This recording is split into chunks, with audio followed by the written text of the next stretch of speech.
Good morning, friends. Welcome back to Astrology Today and Tarot. My name is Mel Rose, and this is the Tarot portion and the second half of my daily astrology vlog, which you can check out on my other channel, Astrology Today with Mel Rose. Here, I will discuss the tarot card that sits on the side of the page. Then I'll do a quick review of the day's aspects before I play another card that may give us something more to think about. So let's get into it. Today is the final day of the Eight of Pentacles residency here on the page for this year. And that is because this is the 10th day of the sun's transit in the land of Virgo. Virgo is an earth sign. Pentacles or coins in tarot are also about earth. It's about your health, wealth, and finances, those physical resources you have that help you work to build more physical resources, right? It's the work you're willing to do to achieve the goals that make you feel supported and secure, and like you have a network that you can rely on and a good home to go to and a steady foundation in your life. So here we see the Eight of Pentacles, and school just started for a lot of people. This always gives me a vibe of like a person who is doing an apprenticeship or something. Perhaps they're at a trade school, or they're just getting started on their education. Or some of you, I happen to know, are out there getting ready to start your own businesses or your own practices. So, practice, right?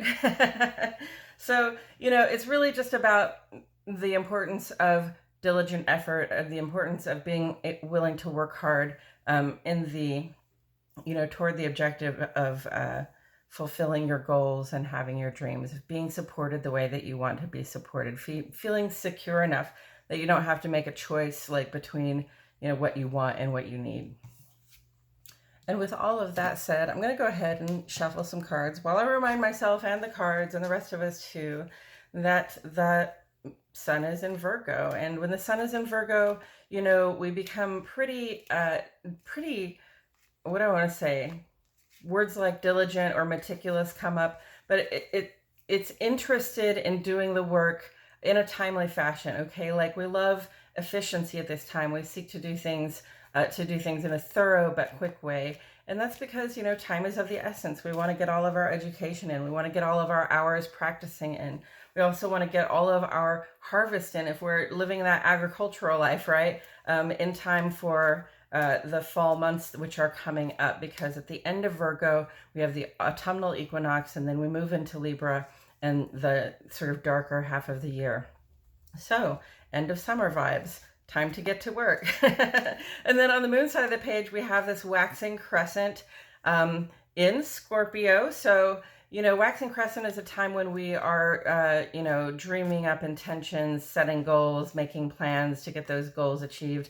And, Scorpio is a fixed water sign, so it's really good vibe for this, because we can be really personally invested in making sure that, the goals we've set and the plans we're making to be able to unfold those goals are, really well made, so that when it's time to start acting on them with the first quarter moon, it will be easy to follow the instructions and just do the thing that we plan to do. And then on the moon side of the page today, moon goes opposite to Uranus late tonight around 10:06. Life is full of little surprises. Sometimes we pull surprises on ourselves and the people that we keep close. Sometimes the people we keep close pull little surprises on us. When Uranus is involved, especially for the heart and home, I would say always communicate. If your mind is changing about something, if your heart is changing about something, it's good to make sure that everybody that lives with you is on the same page with you. And then after midnight at 1 in the morning, moon goes square to Saturn.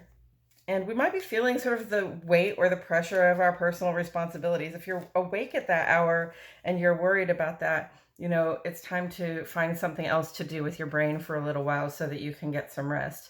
But, sometimes, you're feeling the weight of your personal responsibilities because you're up in the middle of the night with a small child, right? So whatever it is, I hope that you find a way to get some rest and, understand that that's a couple of hours aspect. It shouldn't carry you into the next day. And then on the sun side of the page, the sun goes sextile to the moon. That really indicates that quarter lit waxing crescent moon. And it's also symbolically that we are kind of supported and capable of finding the solutions we're looking for. Okay, so our inner life and our outer life are cooperating. That means, we are also cooperating with other people, and we can work together to find solutions that work for all of us. And then at 6:52 this morning, Mars makes a sextile to Jupiter. It's actually been coming up for a little while. It's been showing on the chart, but this is the day when it comes into its full sextile. So this is about actions for growth, yielding positive outcomes.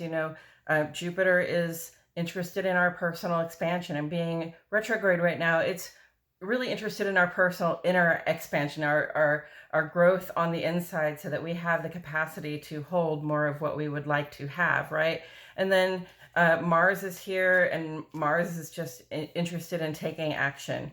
And Mars is in Gemini, so Mars is very communicative right now, and more willing to try things a couple of times, try a couple of different things in order to move forward. So whatever actions we're taking, remember that grand trine we had for a few days there, that said, take actions, take conscious action toward the transformations, toward the changes you want. Okay, well, sometimes those changes are growth. Go through enough changes and you'll find some growth.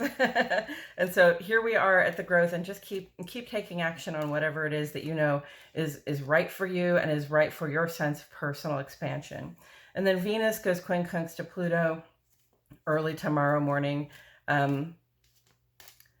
And this can make us feel like a real deep need for connection with somebody, not just connection, but like to receive attention and affection, that kind of thing. Don't trust yourself when you're feeling that deeply needy necessarily. Okay, we want to be able to provide for ourselves so that we're not leaning too heavily on other people in terms of what we desire for them. And it's not a time to make any ultimatums. And personally, I don't think there's ever a good time to make ultimatums. They rarely work out well for us. But at this time, really think about that. If you have this idea in your head that it's like, well, if they don't do this, then I'm going to do this. Just don't even go there. All right. And then, we have a couple of shapes on the page today. We have this T-square, which is this triangle here. And the T-square indicates some sort of tension, some sort of action, some sort of, let me say, sort of excitement around the opposition between Venus and Saturn here, which is this balance that we seek to strike between just going for what we want, and sort of Venus and Leo showing off a little bit too, and actually being very responsible sort of citizens out in the world. So there could hardly be a more dualistic energy between the sort of selfish or self-centered, and then the sort of community-centered vibe, right? So Uranus is making a square aspect to both of those planets right now. It's sort of evenly matched between them. This is all in fixed signs, so those fixed signs are bringing in some tenacity, perhaps some stubbornness, perhaps a little bit of don't tell me what to do, and perhaps a little bit of not wanting to let go of things, right? So Venus is about to leave Leo and go into Virgo. So there's this like, oh, I've been feeling so beautiful and demonstrative, and I love being in love right now, and it's been a very golden time to be a little bit selfish about the way we express ourselves, and perhaps that's what we don't want to let go of at this time. But the guidance I'm receiving is to err on the side of doing the sober, responsible thing, right? Uranus is over here saying, it's not so easy to just get our needs met, get the resources we want at this time. So maybe let's not get distracted by how beautiful it feels to be in love. Maybe let's just go ahead and work on, our sense of commitment and responsibility to our home lives and to our community. And then we have this other special shape today. It's this long triangle you see here. It's called a yod. And in this kind of shape, Venus here is quincunx to Neptune and also quincunx to Pluto, which is like a near opposition, but not quite there. And then Neptune and Pluto are sextile to one another. So they're getting along really, really well. And it's perhaps, like we're like fantasizing on a deep level that will help us get an idea what it is that we, what kind of transformations we want to go through, what kind of, goals that we have in our hearts, sort of in our guts. And then, Venus is over here sort of in semi-opposition to both of those planets working together. And it's saying, I don't really know what I want. We might be struggling. Like these two are having this conversation about what we want and what we would fantasize about having, but they're not necessarily getting through to Venus over here. And Venus is just like, okay, I see you guys over there having that conversation, but I'm not really sure if that's what I want. Keep talking, right? So, that shape is called a yod, or some people call it a finger of God, because it's sort of pointing, like these two planets are getting along really well, and it's sort of pointing to where the dilemma is, where the problem is. The focal point for that one is Venus at this time. So it's about knowing what we want and knowing also how to be in receipt of it. And with all of that said, friends, we turned over the Emperor. The Emperor is the man. The Emperor is the empire. The Emperor is the institution, okay? So sometimes when I see the Emperor, I think of, I'm an Aries and the Emperor has ram's horns, so I think of myself. But sometimes when I see the Emperor, what I see is not just, a person who is in charge and who sort of is the owner of everything everything they survey, right?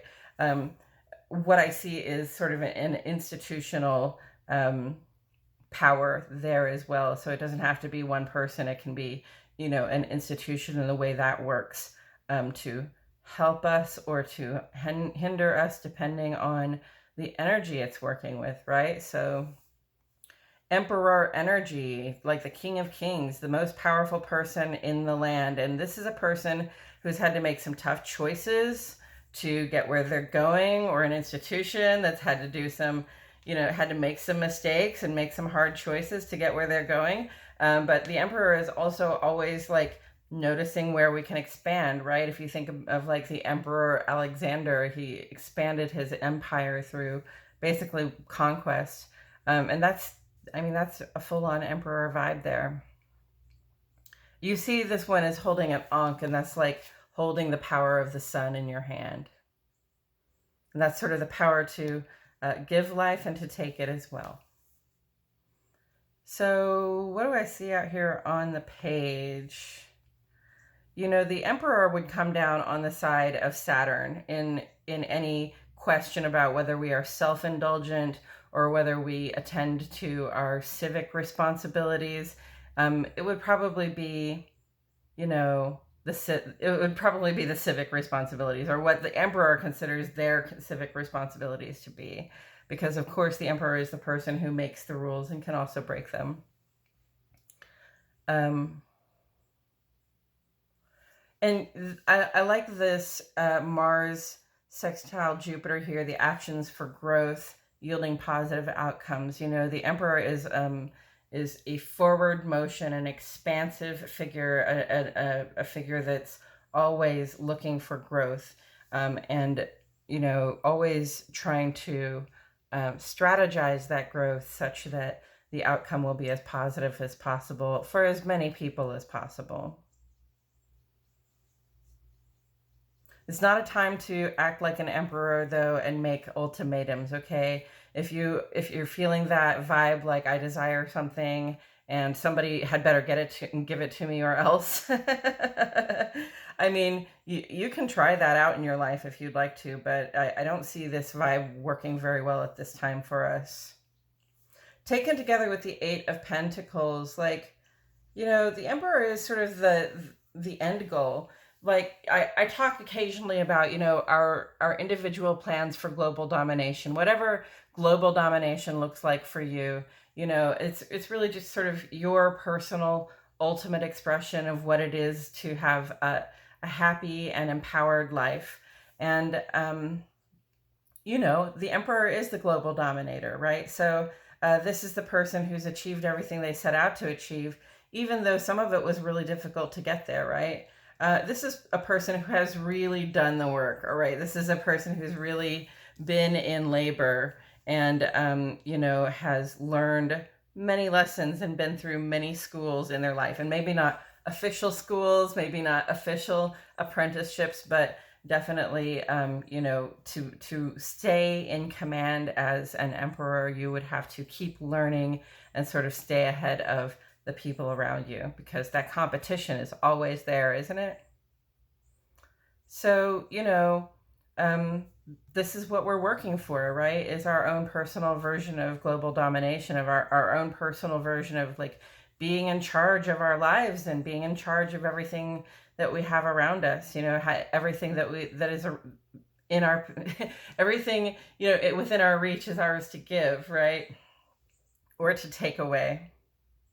It's a very parental figure. It's a very father-like figure. And you know, parenthood is one reason that a lot of people go back to school or take up or start new businesses, or you know, take up a new trade, or you know, basically get a different kind of job. Is, you know, we want to be able to create security not just for ourselves. At first, we were talking about ourselves, and then we get some, you know, some lovers, some spouses, some family in the mix, maybe some babies, children in the mix, right? And then we've got to step our game up, right? We've got to become a little bit more in charge of ourselves, and we've got to be able to work a little bit harder and create things that have more value so that we can, you know, share our support, not just with ourselves, but with our loved ones. Okay, I think that's all I have to say about it today, friends. Thank you so much for joining me. I truly appreciate your presence here. My name is Mel Rose, and I'll see you all back here tomorrow for more Astrology Today and Tarot.